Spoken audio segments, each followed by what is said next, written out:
नमस्कार, स्वागत है आपका हमारे चैनल पर। मैं हूं आपके साथ शिप्रा सैनी। भारत के खिलाफ चीन की हर चाल बेनकाब होती है। चीन कभी पाकिस्तान की आड़ में तो कभी नेपाल की आड़ में भारत के खिलाफ साजिश रचने की कोशिश में लगा रहता है, लेकिन चीन के मंसूबे कामयाब नहीं होते। भारतीय सेना से लेकर भारत के तमाम जो बड़े राजनेता हैं, मोदी सरकार है, वो चीन के मंसूबे कामयाब नहीं होने देती है।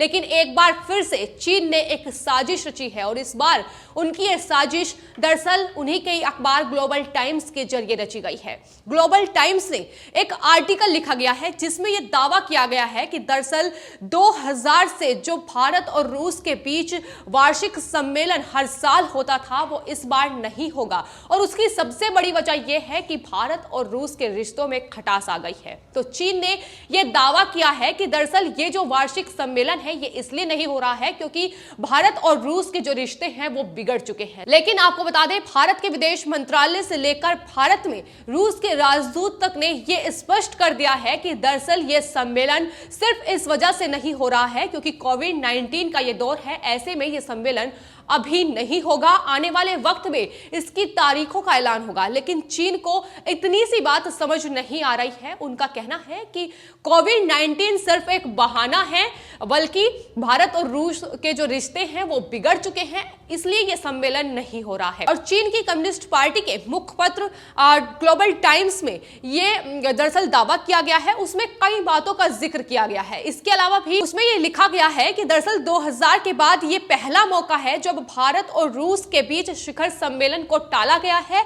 इससे दोनों देशों के रिश्तों में दरार का स्पष्ट संकेत मिलता है। लेकिन वहीं भारत के विदेश मंत्रालय के प्रवक्ता अनुराग श्रीवास्तव ने भी ट्वीट कर अपना बयान जारी किया था और यह कहा था कि वार्षिक बैठक को रद्द करने का जो फैसला है दरअसल वो दोनों देशों की सहमति के बाद ही लिया गया है, और इसे लेकर कई तरह की जो अफवाहें जो भारतीय न्यूज चैनल्स में भी और साथ ही चीनी मीडिया में भी फैलाई जा रही हैं वो सच नहीं है, उनमें कोई भी सच्चाई नहीं है। इसके अलावा भारत में रूस के राजदूत निकोलय कुदाशेव ने भी ये कहा था ट्वीट करते हुए कि हम लोग बैठक की नई तारीख को लेकर लगातार संपर्क में हैं, यानी आने वाले वक्त में इस वार्षिक सम्मेलन को लेकर एक तारीख तय की जाएगी और ये वार्षिक सम्मेलन होगा।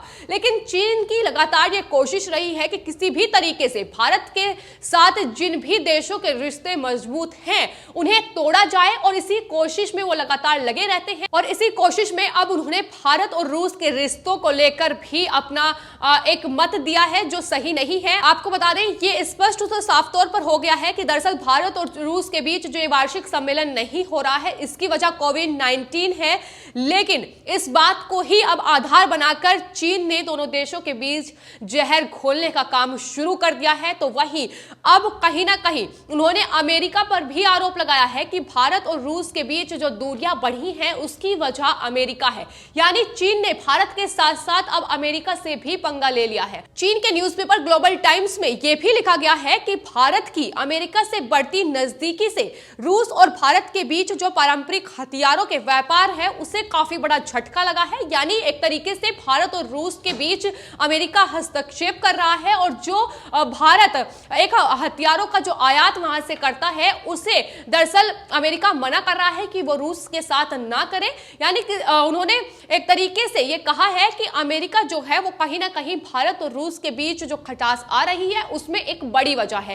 तो चीन की लगातार ये कोशिश रही है कि किसी तरीके से तमाम जो भारत के साथ देश हैं उन्हें किसी तरीके से उनसे अलग किया जाए, और भारत और चीन की दुश्मनी कितनी आगे बढ़ चुकी है ये साफ तौर पर जाहिर हो जाता है। बीते दिनों जिस तरह की गतिविधियां चीन के द्वारा की गई, फिर चाहे वो उन्होंने नेपाल की आड़ में की हो, पाकिस्तान की आड़ में की हो, या फिर भारत और चीन की जो सीमा है, जो लद्दाख बॉर्डर है उस पर की गई हो, भारत लगातार इस कोशिश में जुटा हुआ रहता है कि बातचीत के जरिए हर मसले का हल निकाला जा सके। लेकिन चीन है कि कभी पाकिस्तान की आड़ में भारत में आतंकी गतिविधियों को बढ़ावा देता है, तो कभी नेपाल के साथ मिलकर वो भारत के खिलाफ अपनी साजिश रचता है। हालांकि ग्लोबल टाइम्स के इस आर्टिकल में यह भी लिखा गया है कि दरअसल कुछ विश्लेषकों को यह मानना है कि रूस और भारत केवल सहयोगी नहीं है, बल्कि उनका जो संबंध है वो गठबंधन से भी कहीं आगे है।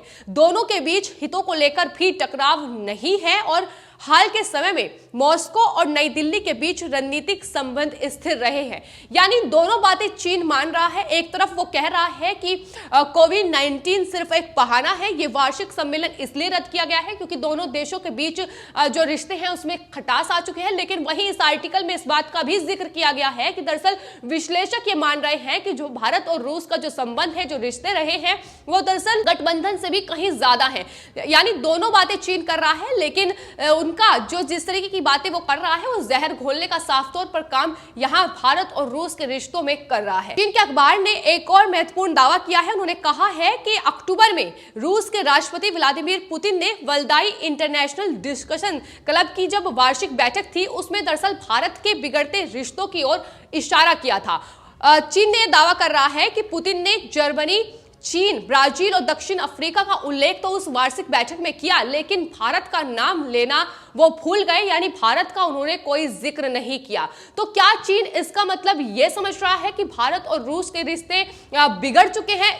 अगर वार्षिक बैठक में भारत का नाम नहीं लिया गया है तो तमाम जो बातें हैं वो कहीं ना कहीं चीन खोखले दावे करता है और एक बार फिर से उसने यही चाल चली है, जहर घोलने का काम भारत और रूस के रिश्तों में कर रहा है। लेकिन वही दूसरी ओर अमेरिका, जो कि भारत का एक खास मित्र रहा है, भारत के रिश्ते कहीं ना कहीं बीते सालों में उसके साथ मजबूत हुए हैं और अमेरिका दुनिया की सुपर पावर है। ऐसे में चीन ये भी नहीं चाहता कि भारत और अमेरिका के रिश्ते भी अच्छे और बेहतर हो, इसलिए वो इस जुगत में लगा रहता है कि किसी भी तरीके से दुनिया के जो तमाम बड़े देश हैं और भारत के रिश्ते इस तरीके से प्रधानमंत्री नरेंद्र मोदी के नेतृत्व में तमाम देशों के साथ मजबूत हो रहे हैं, वो ना हो, ये उसकी कोशिश पूरी रहती है। और इसी कड़ी में अब उसने आगे का रास्ता चुन लिया है कि किसी भी तरीके से सिर्फ इस वार्षिक सम्मेलन को हथियार बनाकर अब वो भारत और रूस के बीच एक खाई पैदा कर दे।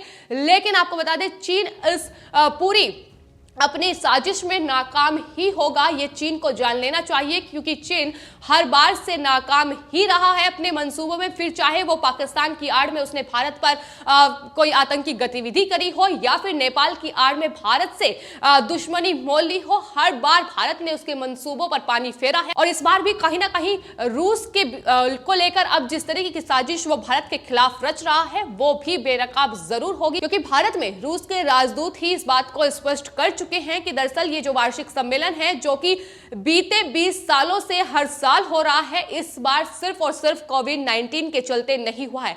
लेकिन दूसरी ओर चीन को यह भी याद रखना होगा कि दरअसल कोविड-19 का यह दौर था, लेकिन इस दौर में भी 4 बार भारत की तरफ से रूस के बीच बातचीत हुई है। यानी 4 बार भारत और रूस के बीच बातचीत हुई। इस बात को भी चीन को याद रखना होगा, किस तरीके के रिश्ते भारत के रूस के साथ हैं और अमेरिका के साथ है। वहीं एक और बात यह है कि भारत और रूस के इस सम्मेलन को लेकर जिस तरीके की न्यूज चैनल खबरें चला रहा था, उसको लेकर राहुल गांधी ने भी एक ट्वीट किया था। राहुल गांधी ने यह कहा था कि भारत और रूस पहले से पुराने मित्र रहे हैं, मजबूत संबंध है। ऐसे में ये वार्षिक सम्मेलन को टालकर उन्होंने भी कहीं ना कहीं एक निशाना साधा था मोदी सरकार पर, जिसका जवाब भी उन्हें दिया गया था। यानी चीन की ही भाषा राहुल गांधी भी बोल रहे थे और उन्हें मुंहतोड़ जवाब मोदी सरकार की तरफ से मिला। विदेश मंत्रालय के प्रवक्ता ने ट्वीट कर तभी उन्हें जवाब दिया। यानी साफ तौर पर कहीं ना कहीं कांग्रेस पार्टी जो चीन की भाषा बोलती है उसको भी मुंहतोड़ जवाब मोदी सरकार की तरफ से दिया गया। वहीं अब चीन को भी कहीं ना कहीं ये समझाने की बेहद जरूरत है कि आखिर जो साजिश वो रच रहा है, आने वाले वक्त में वो साजिश उनकी बेनकाब होने जा रही है। लेकिन चीन को यह जरूर याद रखना चाहिए कि आखिर वो किससे पंगा ले रहा है। अनाज से लेकर कई ऐसी चीजें हैं जिनका आयात भारत चीन को करता है, लेकिन उसके बावजूद भी चीन अपनी चालबाजियों से बाज नहीं आता है। और अब चीन में हालात दरअसल ये हो गए हैं, वहां खाने पर प्रतिबंध लगा दिया गया है। कई ऐसी चीजें हैं जिन पर प्रतिबंध लगा दिया गया है और चीन, नतीजा ये है कि जो कोरोना वायरस जिससे पूरी दुनिया जूझ रही है, वो उसकी जो देन है वो चीन की ही है। चीन में ही सबसे पहले कोरोना वायरस का केस पाया गया था। और आपको बता दें, जिस तरीके की खाने खान पान चीन का है, जिस तरीके की चीजें वो खाते हैं, उससे साफ जाहिर होता है कि आखिर किस तरीके से चीन खुद ही जूझ रहा है। लेकिन भारत ऐसा एक देश है जो उसकी नजरों में खटकता रहता है। इससे साफ तौर पर पता चलता है कि आखिर भारत कितना मजबूत अपने आप में बन चुका है प्रधानमंत्री नरेंद्र मोदी के नेतृत्व में, कि चीन जैसा देश अब उससे पंगा लेने पर तुला हुआ है। वहीं भारत है कि तमाम चीनी ऐप्स को बंद कर चुका है, यानी चीनी जो लगातार चीन से जो चीजें भारत लेता था वो अब कहीं ना कहीं भारत अपने ही बाजारों में निर्मित कर रहा है, अपने ही बाजारों को बढ़ावा दे रहा है। यानी चीन की हालत कहीं ना कहीं भारत ने खराब कर दी है, और उसका ही नतीजा है कि चीन लगातार भारत पर निशाना साधता रहता है, फिर चाहे वो भारत और रूस सम्मेलन के जरिए हो या फिर नेपाल के जरिए हो। फिलहाल आपकी इस पूरे मामले पर क्या राय है, हमें कमेंट बॉक्स में जरूर बताएं और चैनल को सब्सक्राइब करें। धन्यवाद।